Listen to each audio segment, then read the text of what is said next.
Paul Watson, une première question pour vous. Vous avez finalement été libéré, ce qui n'était pas gagné. Vous avez pu passer Noël et les fêtes de fin d'année avec vos proches en France. D'abord, comment allez-vous ?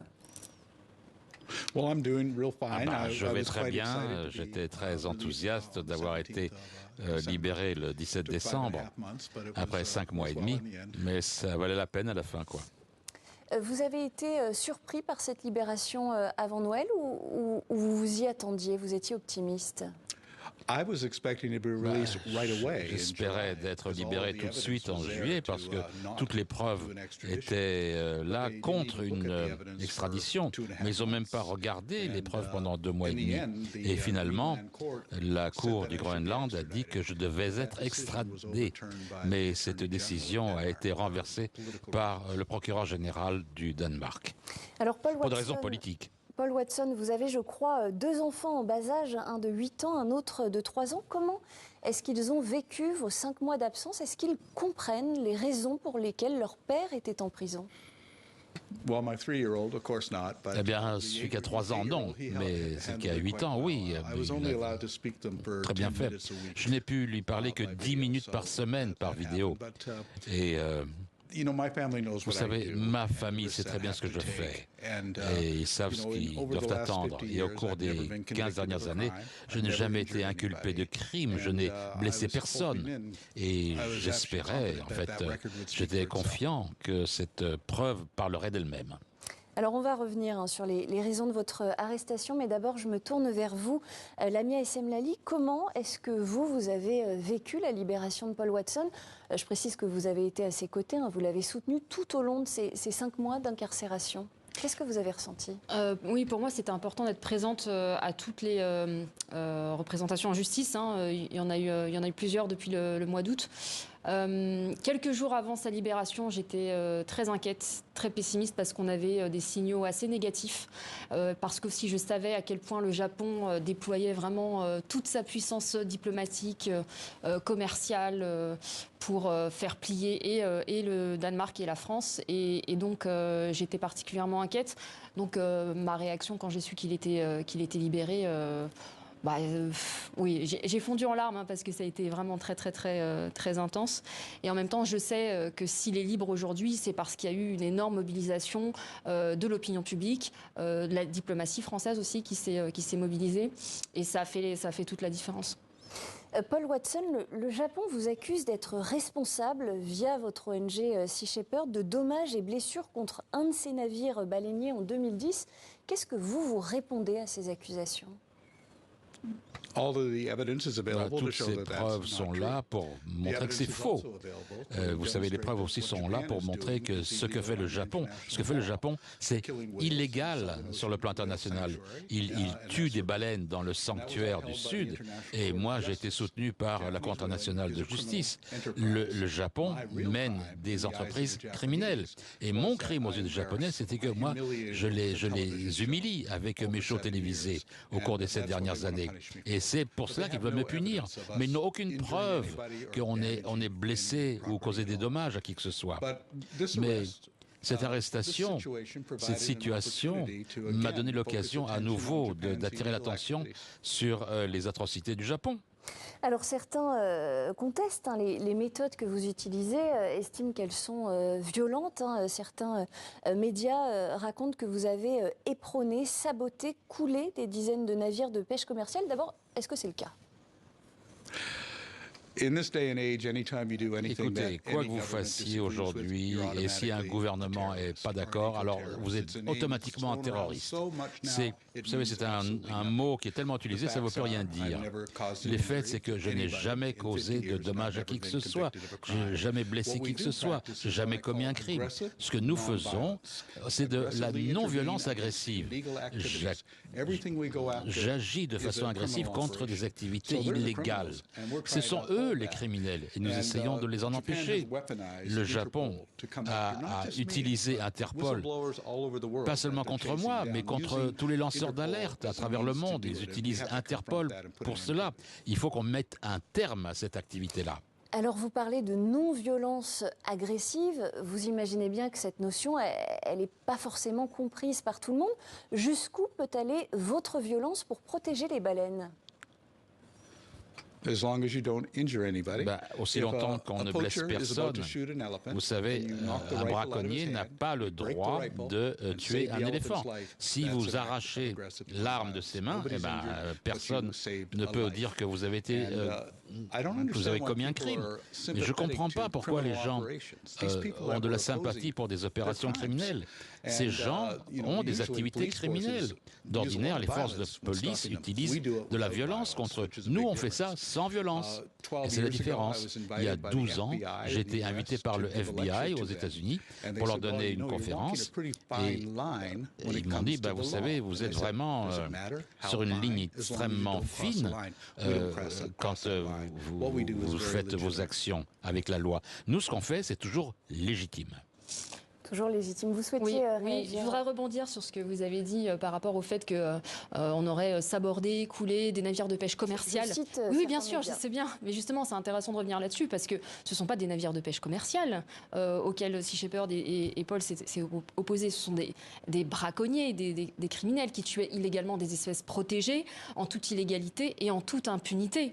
Donc, sur des actions de pêche commerciale, si elles ne sont pas durables, pas éthiques et problématiques, on va avoir un rôle de lanceur d'alerte, mais quand il s'agit d'actions d'alerte, mais peut-être aussi de justicier, vous rendez justice de votre propre initiative sans avoir été mandaté par des États. Quand il s'agit d'opérations de chasse illégales, oui, et quand on est dans un sanctuaire baleinier international qui a été ratifié par l'ensemble des pays du monde et qu'il laisse faire, qui regarde une puissance économique mondiale tuer illégalement des milliers de baleines, alors oui, on fait le choix de ne pas être attentiste. Et le problème, en fait, il n'est pas tant qu'on l'ait fait. Le problème, il est qu'on ait dû le faire. Parce que c'était aux gouvernements qui ont ratifié ce moratoire et ce sanctuaire, leur responsabilité était de faire respecter ce sanctuaire. Pour résumer votre propos, le recours à la violence pour cette cause noble que vous défendez, il n'y a aucune violence puisqu'on ne fait que sauver des vies, encore une fois. L'exemple de Paul Watson, il est bon. Si vous avez quelqu'un qui est en train d'agresser quelqu'un dans la rue au couteau et que la police n'est pas là pour une raison X ou Y, vous saisissez le couteau, vous le détruisez. Est-ce qu'on va vous reprocher d'avoir pris la loi entre vos mains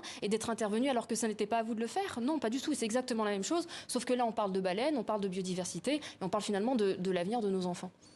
Paul Watson, vous souhaitiez ajouter quelque chose? Nous sommes mandatés. Les Nations Unies ont passé une législation par l'Assemblée générale. Toute organisation non gouvernementale, tout individu a le pouvoir de faire appliquer la loi de la conservation internationale. C'est sous cette juridiction-là. Et j'ai utilisé cette loi avec le Canada quand j'étais arrêté pour avoir arrêté des pêcheurs qui faisaient ce qu'ils ne devaient pas faire. Et donc nous avons le droit légal d'intervenir. Alors Paul Watson, je voudrais qu'on revienne à présent sur les 5 mois que vous venez de passer en détention au Groenland sous la menace d'une extradition vers le Japon. Vous, à ce moment-là, lorsque vous étiez en détention, vous vous prépariez psychologiquement au fait de potentiellement pouvoir finir vos jours dans une prison japonaise? Vous y pensiez? J'étais confiant que je ne serais pas extradé parce que le Japon a un système judiciaire très primitif.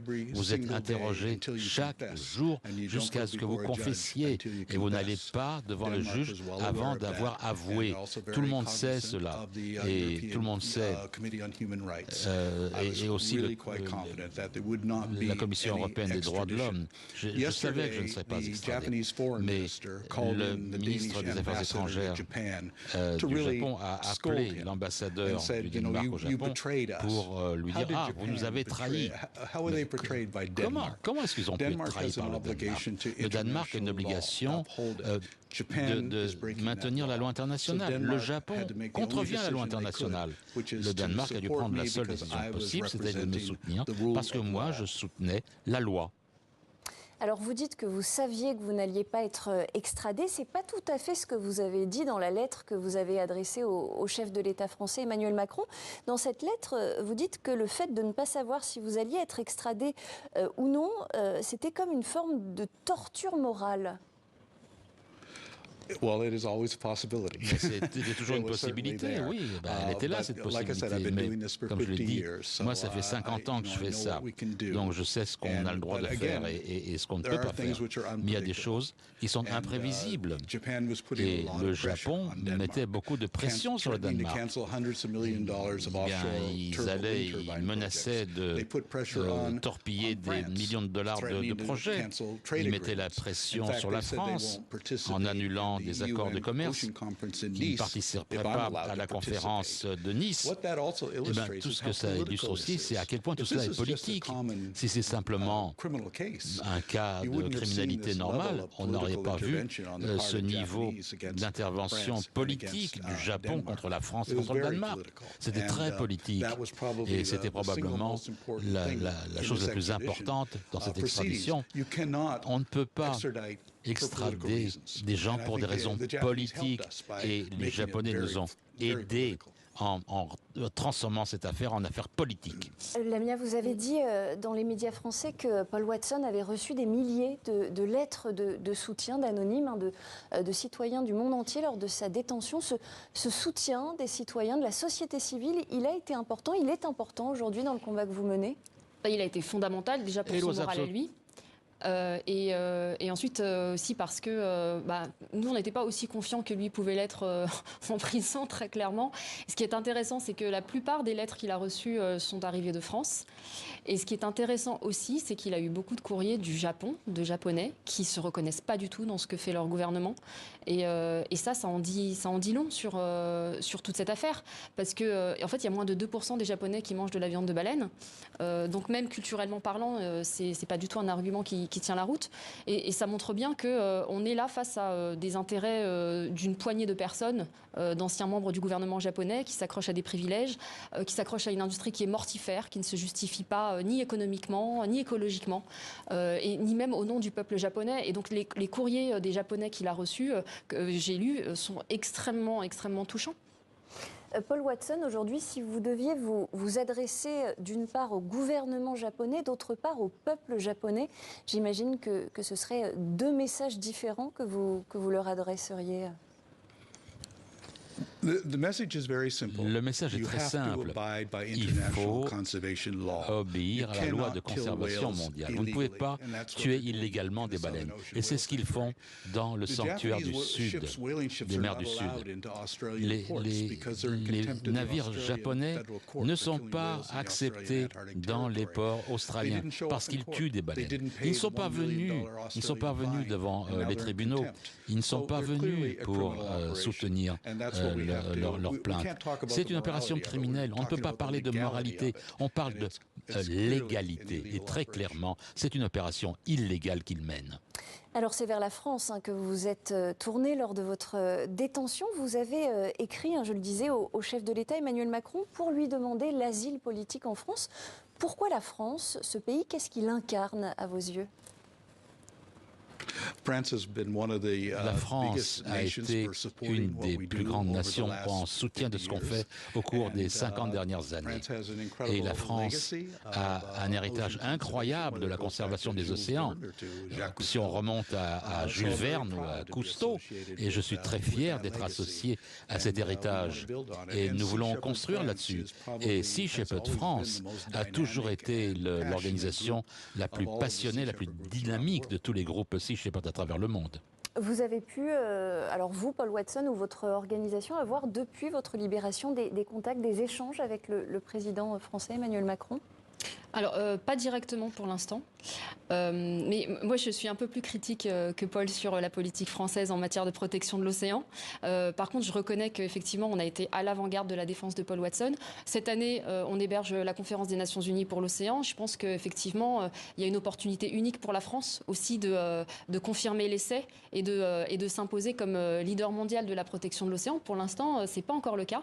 Et le fait que Paul s'installe en France et qu'il aime autant la France, j'espère que c'est quelque chose qui va justement pousser dans ce sens-là, puisque très clairement, au niveau en tout cas de l'opinion publique française, des artistes français qui se sont mobilisés comme nulle part ailleurs, il y a clairement un énorme potentiel pour la France. Et comme on est la deuxième surface maritime mondiale au monde, on a aussi une énorme responsabilité, donc à nous d'être à la hauteur. Et si ce qui s'est passé avec Paul Watson et la façon dont la France s'est démarquée dans sa défense pouvait marquer justement le début d'une ère nouvelle en matière de protection de l'océan en France, alors tout ça aura servi à quelque chose.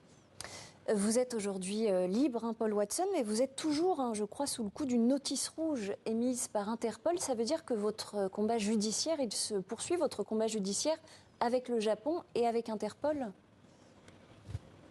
Oui, et on va faire face à Interpol avec nos avocats. Et personnellement, il faut montrer le fait que l'Interpol est utilisé par beaucoup de pays, utilisé dans le mauvais sens pour lutter contre des lanceurs d'alerte. Et c'est pas pour ça que l'Interpol a été créé.